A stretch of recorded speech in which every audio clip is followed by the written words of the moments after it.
Bonjour, bien-aimés dans le Seigneur, chers parents, chers amis, chers frères. C'est donc un plaisir pour nous d'être ici et je suis particulièrement réjoui car le Seigneur nous a encore fait du bien. Durant toute cette mission, nous avons apprécié la main de Dieu, la provision divine, la protection et la production, et Dieu a transformé des vies pendant donc la mission au Nigeria et bien sûr en Côte d'Ivoire, Abidjan et en passant par Yamoussoukro. Nous en avons été vraiment bénis et les témoignages continuent de venir. Nous sommes à Bobo-Dioulasso par la grâce de Dieu, aussi grâce à vos prières. Et nous nous retrouvons encore pour partager la pensée et la parole de Dieu en ce jour. Je crois que je suis en train de préparer une série, et Dieu voulant demain, ou peut-être ce soir, selon l'inspiration et la disponibilité, nous parlerons de la responsabilité spirituelle. Parce que nous sommes en train de vivre des temps où les enfants de Dieu sont en train de concéder des territoires, donc concéder, sinon donner des domaines d'activité à d'autres personnes pour pouvoir mieux régner et mieux s'installer. En d'autres termes, Dieu a créé ses enfants, les faisant à son image et à sa ressemblance, dans le but de leur confier la gestion, je dis bien la gestion tout entière de la création. Bien sûr, de la créature aussi. Donc l'homme, fait à l'image et à la ressemblance de Dieu, est conçu pour être responsable. Donc c'est par la responsabilité spirituelle qu'on peut maintenant considérer ou bien aller vers un homme spirituel pour conseil et orientation. Parce que si la spiritualité était faire ce que l'on a l'habitude de faire sur des chaises, des pupitres, dans des salles surchauffées, avec la danse et tout ce que nous sommes en train de constater, je ne crois pas que cela expliquerait et définirait pleinement la spiritualité. Parce que la spiritualité est faite de responsabilité. Et la responsabilité spirituelle, c'est la capacité que Dieu donne à l'homme spirituel de pouvoir dominer ou prendre autorité sur une situation, une circonstance et une série d'événements qui ne peuvent plus continuer. Nous bénissons le Seigneur pour Bernard Awa. God bless you, brother. We really love you and pray for you and your family. God will make a way where there seems to be no way. And the rain from heaven will water you every day of your life. Ali Kamara, c'est une bénédiction d'être avec nous. Nous sommes heureux. Ambassade Shalom, que Dieu vous bénisse. Donc j'aimerais que nous comprenions ici que Dieu nous a créés avec des responsabilités. Quand Dieu met Adam et Ève dans le jardin, Dieu met Adam et Ève dans le jardin avec une responsabilité. Le but, ce n'est pas seulement qu'ils partent s'amuser dans le jardin, parcourir le jardin, mais c'est d'être responsable du jardin. Donc la vie que Dieu te donne, le corps, le temple que Dieu te donne, les trésors, les biens que Dieu nous donne, Dieu nous les donne en fonction de la responsabilité et notre capacité à pouvoir les gérer. Donc ne vous étonnez pas de voir des gens que Dieu a pétri de talents, de dons, mais qui n'ont pas d'aura et qui n'ont pas une influence positive dans la transformation et dans la direction, l'orientation des personnes. Tout simplement parce que lorsque tu manques d'être responsable, tout ce qui était sous ton pouvoir commence à sortir. et entrer dans un désordre. C'est comme les cheveux. Si nous manquons d'appliquer les peignes, les rasoirs à un certain moment, ça va rentrer dans un désordre et vous savez ce que ça deviendra. Je prie que le Seigneur interpelle ces oints, les hommes spirituels, les hommes mandatés, les hommes d'autorité, ceux qui savent agir avec le pouvoir de Dieu pour laisser couler la puissance du Saint-Esprit afin de présenter la force de Dieu. Que ceux-ci commencent à interroger encore Dieu sur la prise de responsabilité dans ces derniers temps. Ça va être un message assez profond, un message assez clair pour qui veut être édifié. Guillaume Francis, tu es béni. Reverend Agebo, God bless you. We love what the Lord is doing through you. I was there for 2 weeks in Port Harcourt. I saw posters and banners all over with teams that can bless nations. God bless you and bless your team and your family. Aujourd'hui, je vais vous parler d'un mystère permanent. Un mystère tellement permanent que nous nous habituons à lui sans toutefois comprendre ce que ce mystère représente. Nous avons l'occasion, un peu ça et là, dans le monde des affaires, dans le monde de la musique, surtout avec les célébrités, le monde donc de la connaissance, l'intellectualité, nous nous rendons compte que il y a quelque chose que nous constatons, et cette chose que nous constatons peut nous faire peur si nous ne connaissons pas ou si nous n'avons pas la révélation de ce mystère fondamental. Un peu comme l'amour qui, dans ta marche, dans tes rencontres, dans tes temps d'échange, tes temps de partage, et surtout autour d'une tasse de thé ou pourquoi pas, dans un restaurant, tu rencontres subitement une personne que tu ne connaissais pas, que tu n'avais pas encore vue, une personne avec qui tu n'as même pas encore parlé, et tu ressens dans ton cœur comme si quelque chose est en train d'apparaître. Et ce qui est en train d'apparaître, et donc l'amour, donc ça devient comme un sentiment, une sensation, une envie, un désir, une pulsion par moment qui ne peut pas te laisser sans mouvement et sans mots. Et tu donc es conduit vers cette personne et tu vas lui déclarer le désir donc d'être ami et camarade. Et cette chose qui était apparue au fil du temps avec les années, cette chose va disparaître. Soit tu la sentiras plus avec la flamme, l'engouement, le désir, le zèle du départ, mais cette chose va disparaître. Et quand elle disparaît, la question est, est-ce qu'elle était vraiment apparue? Si oui, pourquoi a-t-elle disparu? Et si elle a disparu, que deviendra-t-elle? Et c'est cette question que les hommes n'arrivent pas à se poser. Cette série donc de questions qui fait que l'amour est complexe, l'amour est difficile et l'amour est même impensable. Où sont ceux que nous avons aimés hier? Où sont celles qui nous ont aimés hier? Qui sont ceux qui nous aiment aujourd'hui? Et avec ce monde aujourd'hui, si matérialiste, si intéressé, égoïste, qui aimera son prochain? Qui aimera? C'est une question assez profonde dans le monde de l'amour. Et même partout, il y a un fanatisme, il y a un désir ou une passion. Hier, on nous parlait de Pelé au football. Disparu la question, où est-il parti? Aurons-nous encore des Pelé dans le sport, dans le football? Ah, question. Et cette question est posée à l'humanité tout entière. Et si elle est posée à l'humanité tout entière,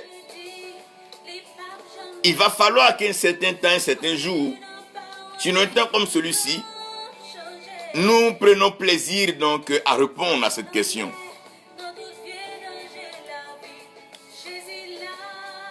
Le thème donc du message que je veux partager avec vous, que Dieu bénisse Guillaume Yemitia, Marie-Josée Ouédé, tu es bénie. Ce que je veux partager aujourd'hui, c'est le thème est apparu et disparu pour demeurer. Apparu et disparu pour demeurer. Apparu, disparu pour demeurer. Oh Seigneur, aide-nous à comprendre ce message. Aide-nous à nous fier à ta parole et à croire en ce que tu dis. Toi qui es Dieu, qui règne dans le ciel et qui accomplit toutes choses sur la terre. Viens maintenant et fais-nous du bien pendant que nous t'écoutons. Maintenant et pour toujours, arrose-nous par ta parole et par ta révélation. Donne-nous de manifester pleinement ta parole afin que le monde entier sache que nous sommes de toi, que nous sommes tes enfants, tes fils et tes héritiers. Merci pour ta fidélité. Au nom de Jésus. Amen. Nous aurons donc un test bon, un test merveilleux. Matthieu 5, verset 13 à verset 14. Xavier, tu es béni. Cynthia Brou, que Dieu vous bénisse. Donc nous avons donc notre test. Matthieu 5, verset 13 et verset 14. Avant d'aller donc à cette portion, j'aimerais donc vous situer le contexte. Le Seigneur Jésus-Christ est en plein dans son ministère et il essaie de fixer des bornes, des repères, afin que nous ne nous attelions pas à tout, mais que nous soyons plutôt préoccupés par l'essentiel et le fondamental. Ayant donc vu la foule, il va gagner un peu en altitude pour que l'écho puisse permettre à ceux qui sont éloignés de l'entendre. Et il va commencer à s'adresser à la foule. Et en s'adressant à la foule, il va sortir à tour de rôle et en début de chaque parole: heureux, heureux, heureux, heureux, heureux, heureux. Comme si il était en train de faire planer donc la grâce de Dieu sur une terre malheureuse, desséchée, attristée, utopique et pleine d'illusions. Ils sont pleins dans les églises, pleins dans les centres de prière, pleins dans les lieux de prière, des lieux religieux. Ils sont pleins à des mouvements aussi bien politiques, des rencontres de sectes. Mais tout le monde finit malheureux, attristé, essayant ça et là de gayer un peu cette vie avec des liqueurs fortes ou de la boisson, sinon la drogue et des amusements de tout genre. Parce que la joie n'est pas manifeste et la joie n'est pas visible. On peut se contenter, on peut rire par moments, même sourire, mais la joie est fondamentale. Et si elle est, c'est qu'elle est apparue. Et quand elle apparaît, elle peut disparaître. Et quand elle disparaît, tu la trouves où? La joie que tu avais quand tu avais eu le BPC. Après, quand les devoirs ont commencé à être difficiles en seconde, cette joie même d'avoir eu le BPC a disparu. Mais qu'est-ce qui en est resté? Qu'est-ce qui s'est passé? La joie du premier jour où tu as rencontré ta fiancée, ton épouse. Tu en parles avec joie, avec fierté. Mais à un certain moment, ouf, cette joie a disparu. Et la maison est devenue un dojo de karaté. Et les papiers de divorce, ça et là. Qu'est-ce qui s'est passé? Il y a une chose que Dieu garde précieusement pour lui et il donne à qui il veut. c'est le bonheur. Quand on parle de la bénédiction transporte le bonheur et le bonheur transporte la joie. Et c'est la joie là qui rend heureux. Donc on ne peut pas être heureux si on n'a pas côtoyé la joie. On ne peut pas côtoyer la joie si on n'a pas passé par le bonheur. Et si on n'a pas connu le bonheur, c'est simplement parce qu'on n'a pas été béni. Donc Jésus dit heureux ceux qui ont le cœur pur, car ils verront Dieu. Donc celui qui a le cœur pur, ce qui demeure et ce qui est certain, ce qui est connu de tous, c'est que celui qui a le cœur pur verra Dieu. Et il dit aussi heureux, oh mon Dieu, ceux qui sont affligés, outragés, méprisés, bannis dans le monde actuel à cause de son nom, car ils seront consolés, ils seront restaurés. Donc il est en train de présenter des panels, des options que personne ne peut changer. Par exemple, comme pour celui qui a soif de la justice et cette personne-là entrera dans la droiture de Dieu, il est en train de présenter ça. C'est ce que nous avons appelé les béatitudes.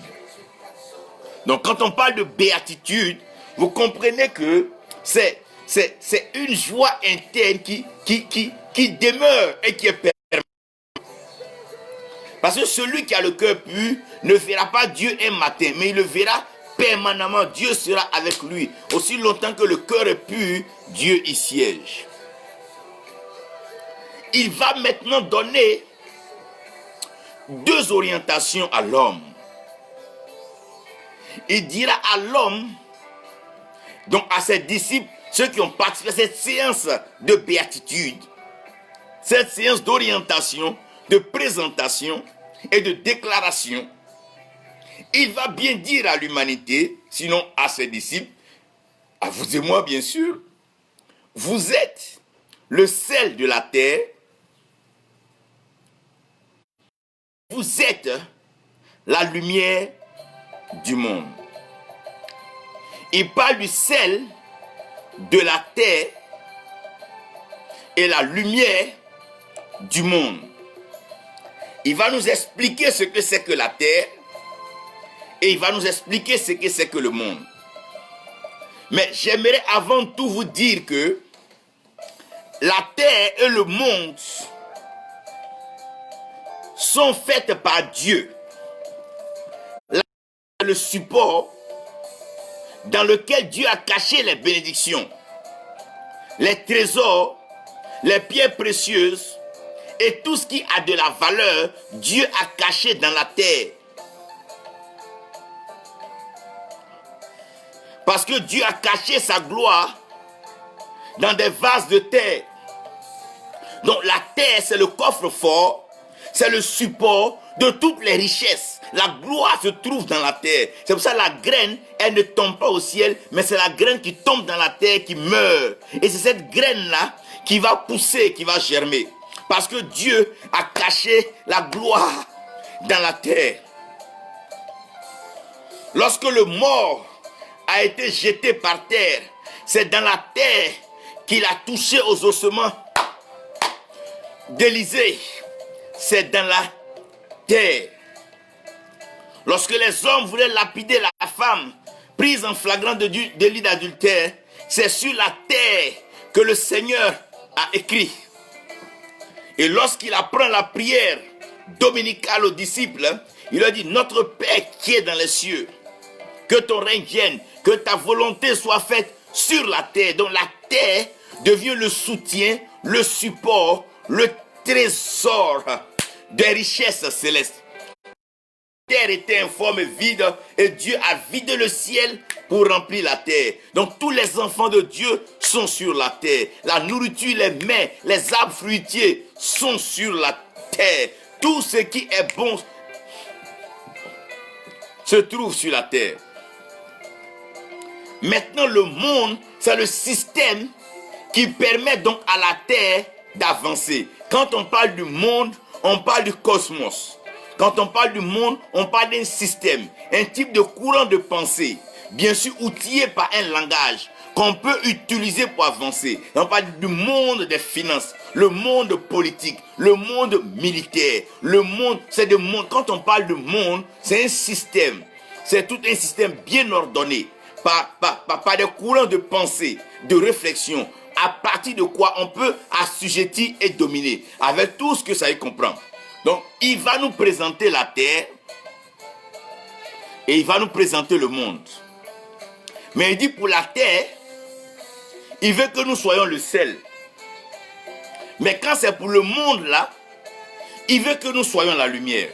Qu'est-ce qu'il veut dire? Qu'est-ce qu'il explique?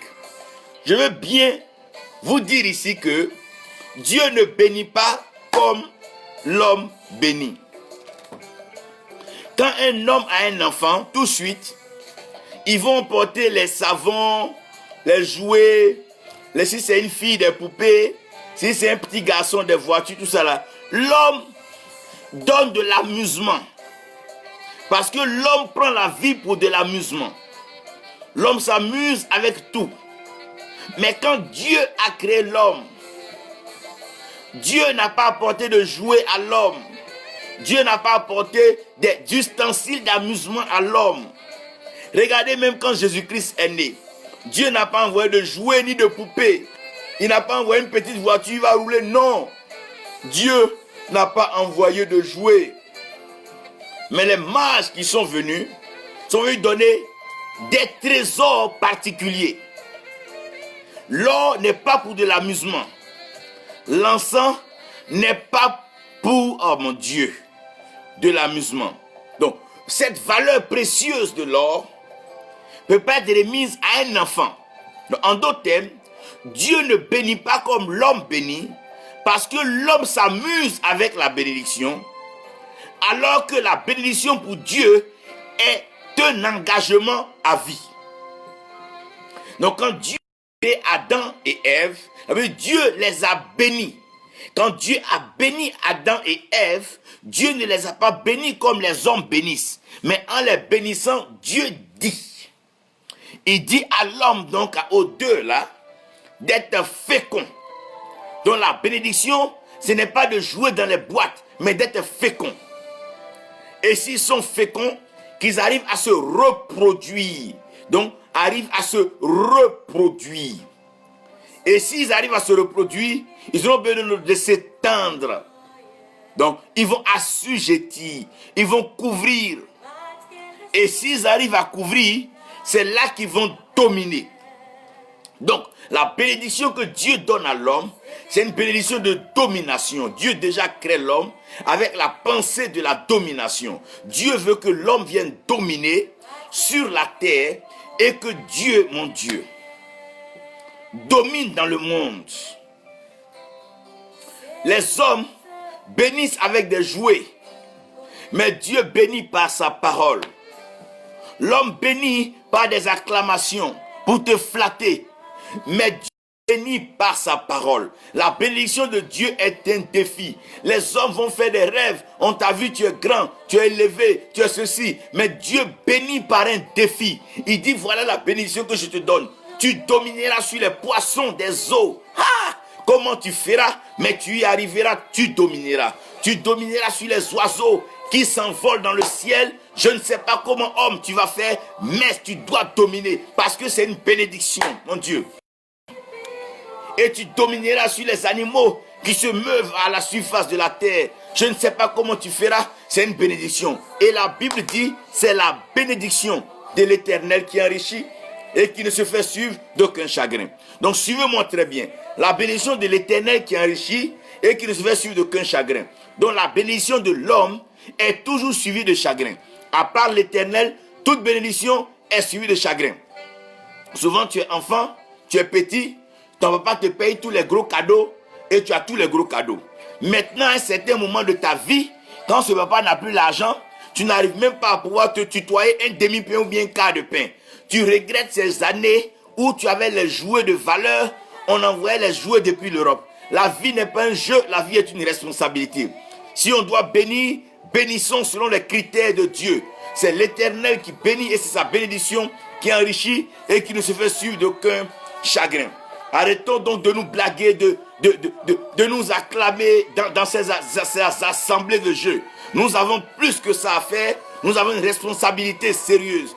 Dieu ne nous a pas appelés pour nous faire acclamer par des hommes et des femmes, pour assujettir des hommes et des femmes, les abrutir avec des dogmes et des doctrines. Il ne nous a pas bénis avec ça. Non, non, non. Là, de nous reproduire, de dupliquer l'espace que... Oh my God. L'espèce que nous sommes. Quand tu es un apôtre dans une maison, tu dois te dupliquer, tu dois reproduire les apôtres selon le modèle de l'apostolat de Dieu. Quand tu es un prophète, tu dois te reproduire selon l'espèce, la maquette prophétique. Oh mon Dieu, comment est-ce que vous pouvez comprendre que Dieu élève des grands hommes et ces grands hommes disparaissent et il n'y a rien qui demeure? Ce qui a manqué, c'est la reproduction. Le problème des Africains, de nos leaders, ils n'aiment pas se reproduire. Le problème de l'Africain, il n'aime pas se reproduire, il n'aime pas reproduire un modèle. Parce que la reproduction passe par la transformation. Et quand on parle de la transformation, c'est une discipline, c'est une rigueur, où on donne son tout pour le devenir de quelqu'un. Mais à cause des soutiens hypocrites, et malheureux et traîtres, ils font semblant, mais personne ne veut se reproduire. Oh! Même le manteau, ils veulent pas se reproduire. Et comme ils veulent pas se reproduire, ils n'arrivent pas à bénir. Parce que la bénédiction, c'est transmettre ce qui est en toi. Dieu bénit l'homme et Dieu dit à l'homme de dominer. Pourquoi? Parce qu'il est un Dieu dominant, un Dieu qui règne. C'est ce qu'il donne, il transmet à l'homme. Dieu bénit pas comme l'homme bénit, s'il vous plaît.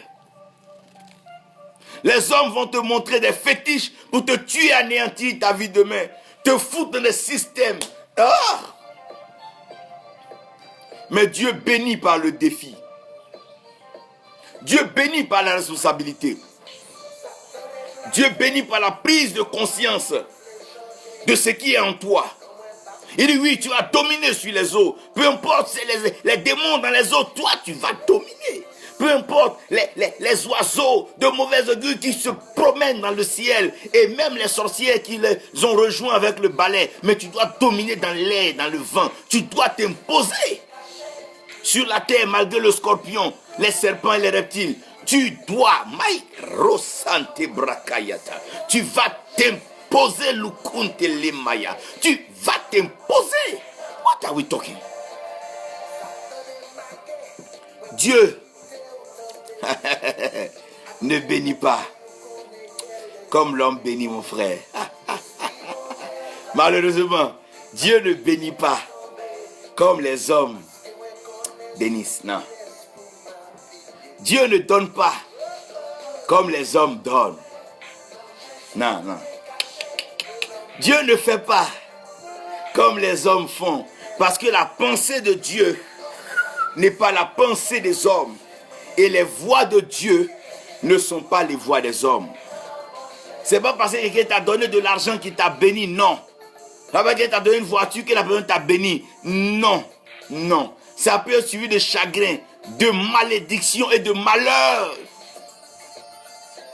Mais quand l'Éternel bénit, il bénit pour toujours. C'est la bénédiction de l'Éternel qui enrichit. Et elle ne se fait suivre d'aucun chagrin. Quand Dieu veut bénir, frère, Dieu fait apparaître.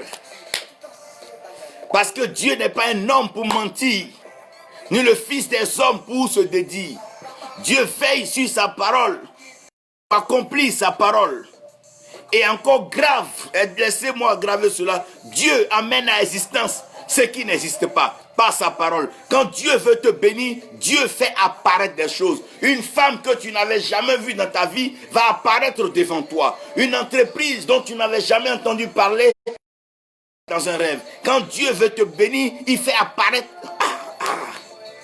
Quand Dieu veut te bénir, il fait apparaître les choses. Quand Dieu veut te guérir, il fait apparaître sa parole et sa parole te guérit. Quand Dieu veut t'élever, il fait apparaître l'élévation. Excusez-moi. Dieu fait apparaître les choses. Quand Dieu veut te bénir, il ne s'associe pas avec les hommes. Les hommes sont hypocrites, menteurs, voleurs. Il fait apparaître les choses. Il dit, Pierre, quand tu vas pêcher, le premier poisson qui va apparaître, Dieu fait apparaître les choses.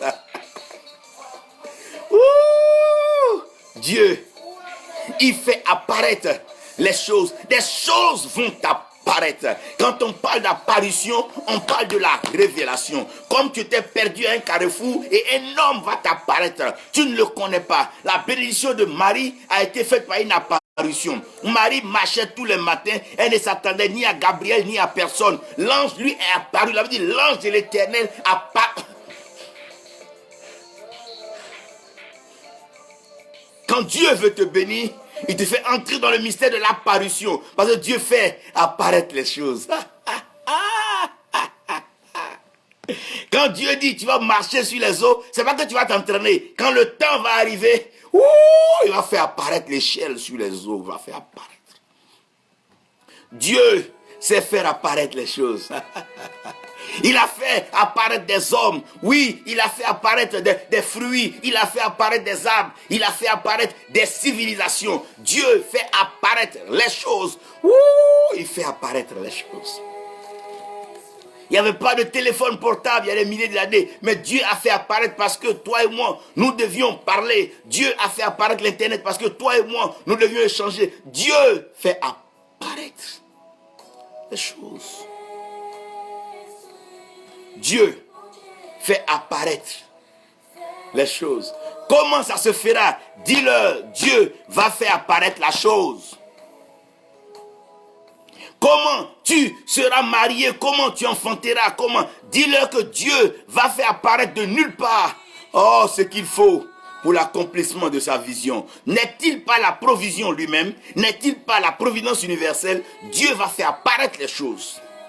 Frère, Dieu fait apparaître les choses.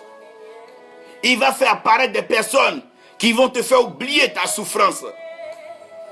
Il va faire apparaître des personnes qui vont cicatriser et te faire oublier la blessure d'hier. Il va faire apparaître une saison. C'est comme les saisons se superposent. L'été, l'hiver. Oh mon Dieu, le printemps, l'automne. Dieu fait apparaître les choses. Il fait apparaître les choses. Quand il est prêt à te bénir, il fait apparaître les choses. Quelque chose que tu ne connaissais pas, il fait apparaître un coup devant toi. Un extraterrestre, un ange, quelqu'un que tu n'as jamais vu apparaître. Et il te suit. Pourquoi? Parce que Dieu veut te bénir. Quand Dieu veut te bénir, il fait apparaître les choses. Il peut faire apparaître de l'or dans ta nation. Il peut faire apparaître le pétrole, faire apparaître le diamant. Il fait apparaître les choses. Dieu fait apparaître les choses. Oui, il fait apparaître les choses. Quand Dieu veut combler le cœur d'une femme, il peut faire apparaître une grossesse. Elle ne sait pas. Ah, mais il fait apparaître. Quand Dieu veut t'envoyer dans une nation, quelqu'un apparaît devant toi et il te conduit dans l'ambassade. Quand il voulait faire sortir Pierre de la prison, un ange est apparu à Pierre et dit, Pierre, lève-toi, suis-moi. Dieu fait apparaître les choses. La délivrance est une apparition. La restauration est une apparition. Il fait apparaître comme les saisons. Avant que tu ne t'en rendes compte, il fait apparaître les choses. Wow! Dieu fait apparaître les choses. Et ce qui apparaît vient pour servir de signe.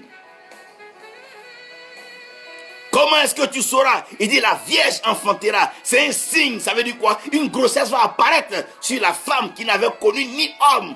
Oui. Quand Dieu veut bénir, il fait apparaître les choses. Il n'est plus question de ton background. Il n'est plus question de ton passé. Il fait apparaître une chose. Dès lors, un nouveau commencement est en marche. Parce que Dieu fait apparaître des choses.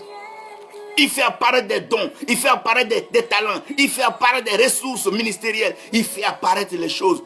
Dieu fait apparaître les choses. Ah, frère, écoutez-moi très bien. La neige, c'est pas l'homme qui a mis le réfrigérateur au ciel. C'est Dieu qui a fait apparaître ça.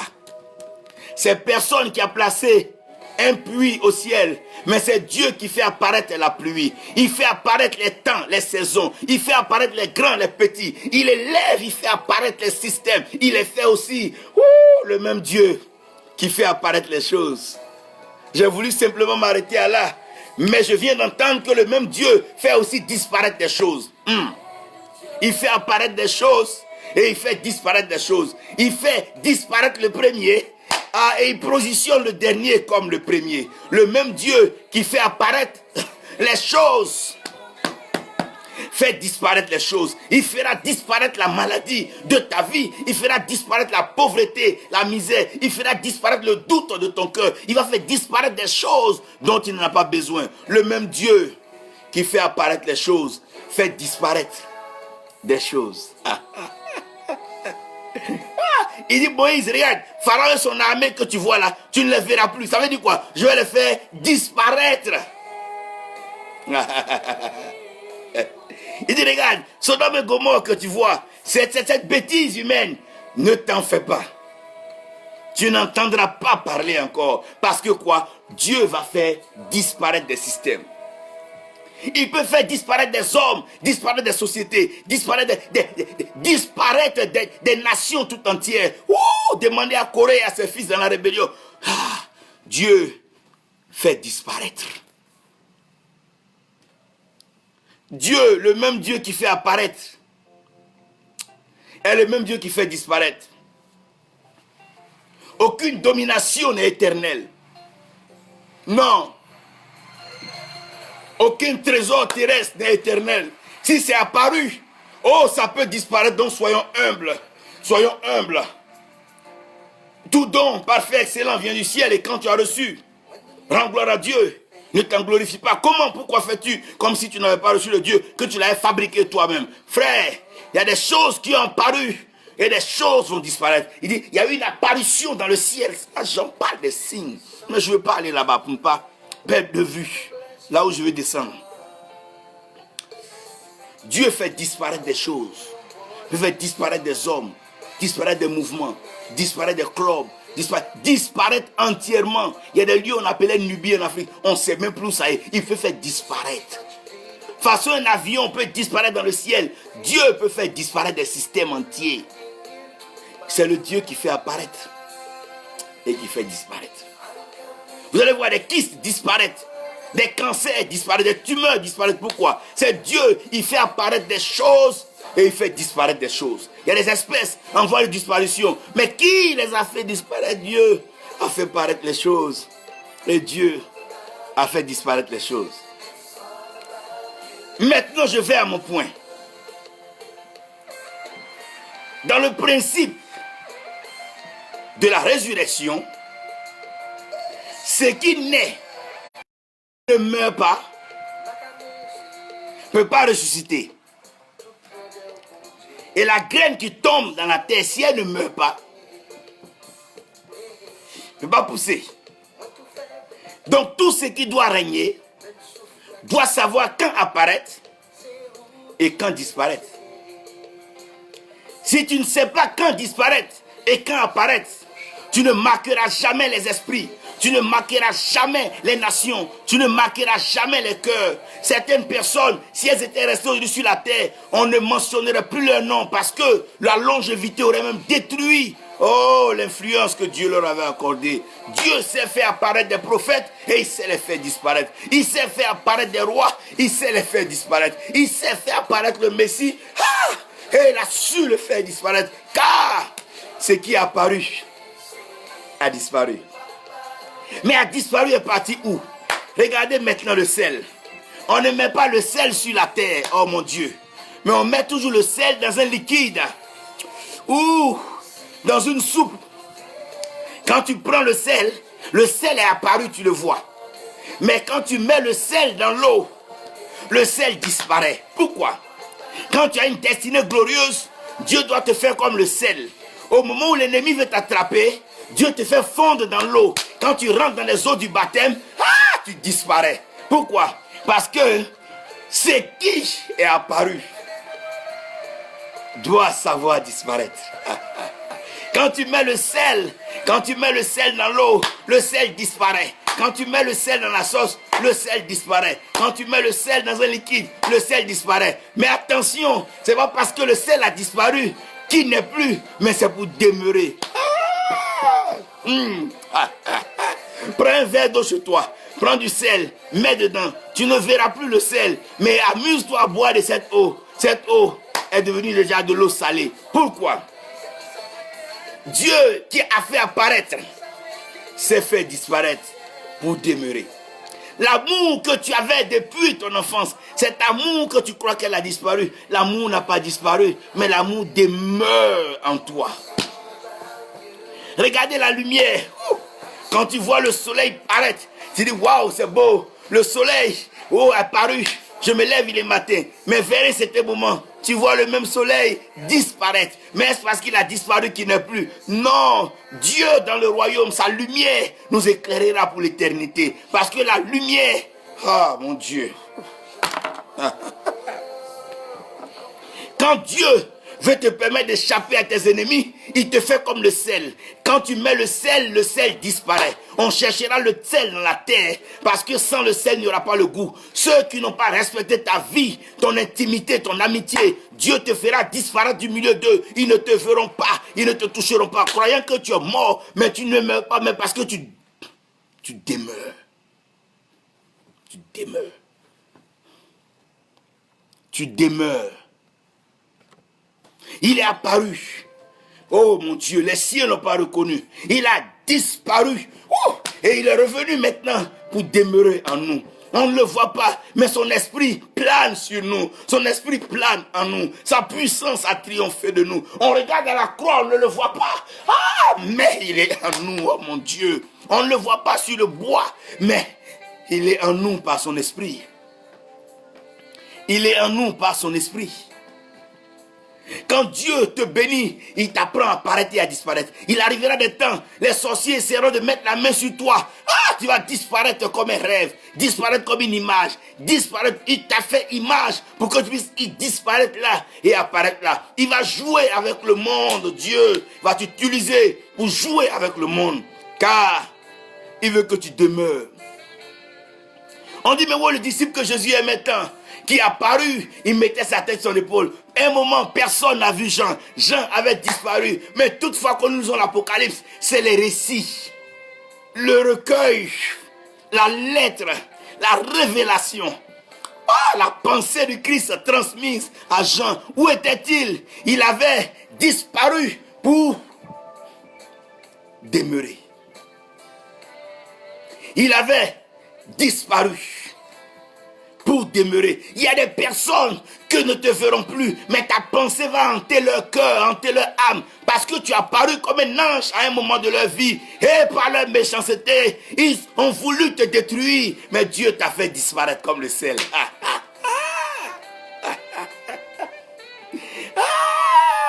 Quelqu'un me dit, on ne vend pas le sel quand il pleut, mais le sel restera dans l'eau. Regardez bien la lumière.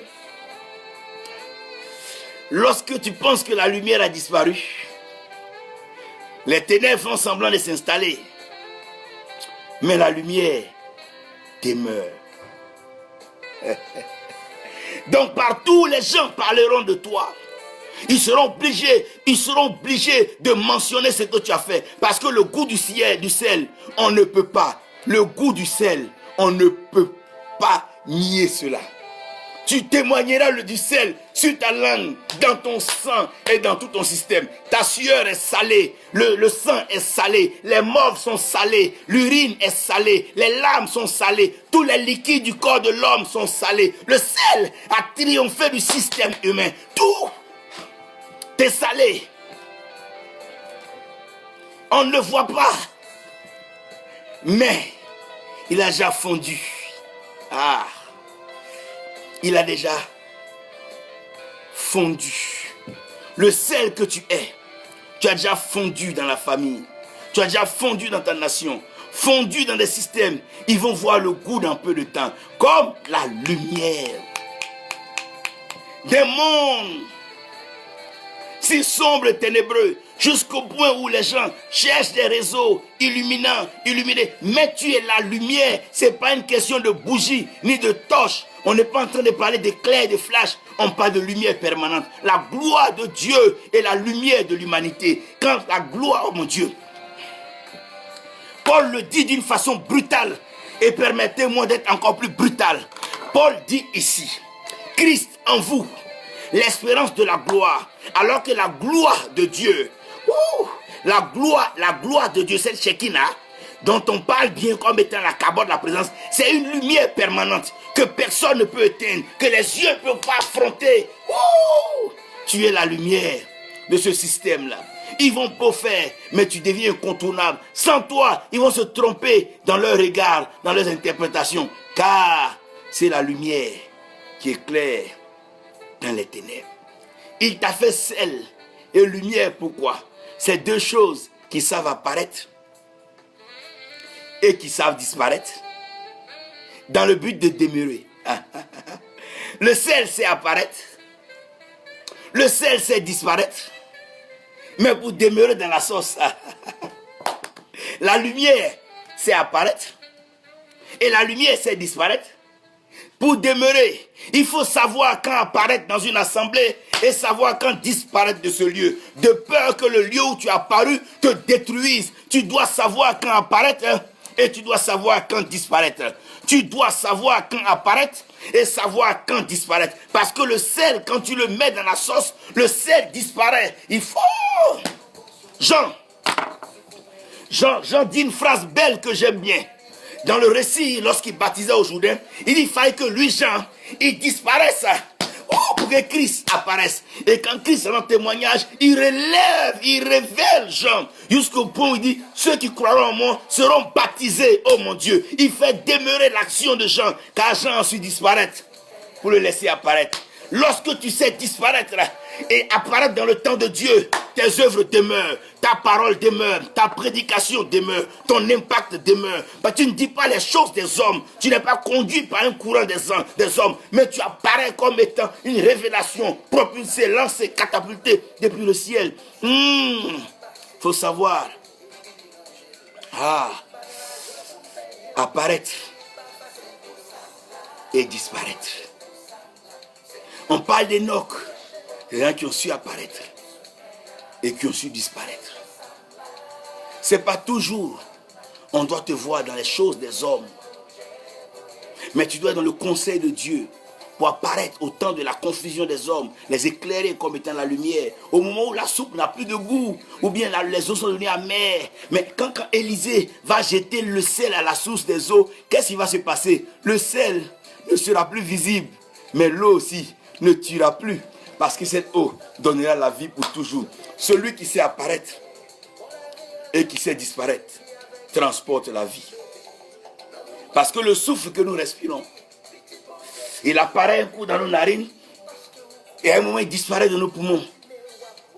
Mais parce qu'il demeure en nous, nous vivons pour cela. Vous devez comprendre aujourd'hui, vous n'avez pas à vous battre pour demeurer dans des amitiés, des relations, des clubs, des mouvements, des groupes, des réseaux. Non, laissez Dieu vous faire apparaître. Et laissez Dieu vous faire disparaître. C'est alors que vous allez demeurer. L'amour, c'est apparaître. L'amour, c'est disparaître. C'est pour ça que l'amour, c'est demeurer. Le sel, c'est apparaître. Le sel, c'est disparaître. C'est pour ça que le sel demeure. La lumière, c'est apparaître. La lumière, c'est disparaître. C'est pour ça que la lumière demeure. Dieu est éternel. Mais depuis peut-être qu'il s'est révélé à toi à ton appel, est-ce que tu l'as vu encore? Il a su apparaître et il a su disparaître. C'est pourquoi? C'est pour demeurer en toi. Celui qui sait apparaître et qui sait disparaître fait preuve d'humilité, d'amour, de grandeur et surtout de visionnaire. C'est dommage que dans le monde des hommes, une fois qu'on apparaît, ou quand Dieu nous fait paraître, on ne veut plus disparaître. On veut prendre la place de Dieu. s'éterniser et détruire tout avant de partir. Non. S'il a besoin de toi juste pour 1 mois pour prêcher, garde tes 1 mois, valide tes 1 mois. Après cela, disparaît. Tu ne mourras pas de faim parce que tu ne prêches pas, mais tu vas demeurer dans le... Abraham a su apparaître. Melchisedec est venu à un moment bien précis. Après la scène, il a su disparaître. Que Dieu nous bénisse et que Dieu nous aide à comprendre sa bénédiction. Pas comme les hommes, mais comme Dieu bénit. La domination, le règne est éternel. Celui qui ne sait pas apparaître, qui ne sait pas se reproduire, pour transférer le principal que Dieu a mis en lui en quelqu'un et s'effacer, ne pourra jamais comprendre le règne. Parce qu'un héritage n'a de valeur que la qualité de l'héritier qui vient le prendre après. Comme le succès, qui n'a aucune valeur sans successeur. C'est pour ça le relais de l'évangile est assuré par le Saint-Esprit qui visite les cœurs. Préparer des gens comme le sel, qui peuvent passer, pas voler des fidèles, ni emmerder l'église, mais un seul message restera comme du sel. Oh, les gens vont déguster, ça va couler sur eux partout. Oh, dans le sang, dans la sueur, dans les larmes, dans les morts, dans les urines, et même dans le sperme. C'est salé. Pourquoi? Parce que le sel marque. Marque. La lumière marque. Quand elle apparaît un coup, marque. Pourquoi? Pour demeurer. Pour demeurer. Et pour demeurer. Seigneur, je veux prier pour mes frères, mes sœurs. Je veux te rendre toute la gloire pour nos aînés et nos pères qui ont été avec nous lors de cette exhortation. Seigneur, il t'a plu un moment de la vie de les faire apparaître. Et tu as su aussi les faire disparaître quand il fallait. Permets qu'ils demeurent constants dans ta parole, qu'ils demeurent dans cette dimension de maturité, afin de transmettre tes valeurs, transmettre tes enseignements, transmettre tes profondeurs à la génération après nous. Car il y a encore des enfants, des oisillons, des aiglons, des irresponsables qui crient. Vers qui s'orienter? À cette génération sans repère, sans message, pleine de motivation. Nous ne voulons pas être motivés. C'est une question de règne, ce n'est pas un jeu. Nous avons à dominer sur les eaux. Oh mon Dieu, on a quelque chose de précieux à faire. On a des choses à accomplir, Père. Aide-nous à apparaître. Soutiens-nous lorsque nous devons disparaître. Ce n'était pas facile pour le Seigneur. Après tous les miracles, il devait disparaître à Gethsémane et ne pas se faire voir encore. Mais il a accepté. C'est pour ça que tu as élevé son nom. Et tu l'as établi sur ce trône avec toi. Père, donne-nous de savoir passer la main. Une main franche, une main sincère à la génération après nous. Forger, bâtir des gens encore plus élevés, Seigneur. Parce que c'est une question de règne, ce n'est pas une question d'église. Le monde est en train d'occuper tout. Le système financier, le système des idées, des développements des pensées. Et l'église est encore en train de tourbillonner derrière des choses d'enfants. Père, si tel est que nous devons régner, alors change notre façon de penser. Fais apparaître en nous des visions nouvelles. Et fais disparaître des pensées du vieil homme, l'ego, la méchanceté. Et aide-nous à demeurer constant, permanent et présent dans ce plan nouveau que tu as établi pour nous, maintenant et pour toujours. Au nom de Jésus. Amen. Que Dieu vous bénisse, que sa grâce repose sur vous. Je n'ai pas vraiment pu honorer certaines personnes. L'évangéliste lui dit que Dieu te bénisse, maman. Irène Kofi, tu es bénie. Charlène T, que Dieu te bénisse. Apôtre Ouin, Michael, que Dieu te bénisse. Que sa grâce repose sur toi. Kadio, que Dieu te bénisse. Merci d'avoir suivi cela. Le vieux mien, que Dieu te bénisse, papa, que sa grâce repose sur toi. Jean-Pierre Kwame, serviteur béni de Dieu, un évangéliste que j'ai admiré, que j'apprécie toujours pour sa détermination dans le gain des âmes. Jacqueline, que Dieu te bénisse. Maman Lydia, vous êtes tous bénis. Livingstone, you are blessed, brother. Jacqueline, que Dieu te bénisse. Éloge, que Dieu vous bénisse tous. Kafando, my brother, God bless you. C'est toujours un plaisir pour moi de te voir avec nous. Et Dieu continuera de t'éclairer et de te bénir. Wilson Emmanuel, vous êtes béni. Sarah Mboya, que Dieu vous bénisse. Prophète Esaïe, Que la grâce de Dieu repose sur toi et qui t'aide à encore aller loin dans le ministère Esther Carré. Vous êtes tous bénis. Mbaya, que Dieu vous bénisse. Que la grâce de Dieu repose sur vous. Et très bientôt, je vous parlerai un peu de la responsabilité spirituelle. Et c'est un message qui va tellement vous faire du bien, où je vais essayer de fusionner la mission du sel et de la lumière pour vous amener à comprendre que ce n'est pas partout on fuit. J'ai vu des femmes dire que non, je fuis Facebook parce qu'on parle trop de pervers. Mais tu fuis Facebook, tu n'as pas peur d'un gynéco. Il y a des choses que vous devez comprendre. C'est-à-dire que les lieux de rendez-vous, ce n'est pas ces lieux qu'il faut fuir. C'est les lieux où nous devons assumer la responsabilité spirituelle. Qu'elle vienne avec l'esprit de Jézabel, soit serrée avec l'esprit du Christ. La femme au puits, la Samarie, on ne sait pas quel esprit l'habitait. Vous êtes sûr comme femme à l'heure du puits, alors que les femmes vont en groupe. Mais le Seigneur a su présenter l'évangile. Elle est devenue une grâce pour le gain des âmes. Arrêtons de fuir les choses du monde. Nous sommes la lumière du monde. Si on n'éclaire pas ce monde-là, ce monde ira de ténèbres en ténèbres et sera plus noir. Pour nous-mêmes et pour nos enfants, il est temps de prendre cette responsabilité. Très bientôt, responsabilité spirituelle. C'est un message qui va vous faire du bien et vous allez beaucoup aimer ça. Il y aura des clés, des mystères dedans sur les eaux, la terre. Je pense que ça va être vraiment un cocktail formidable. Que Dieu vous bénisse et nous sommes ensemble pour la gloire du Seigneur.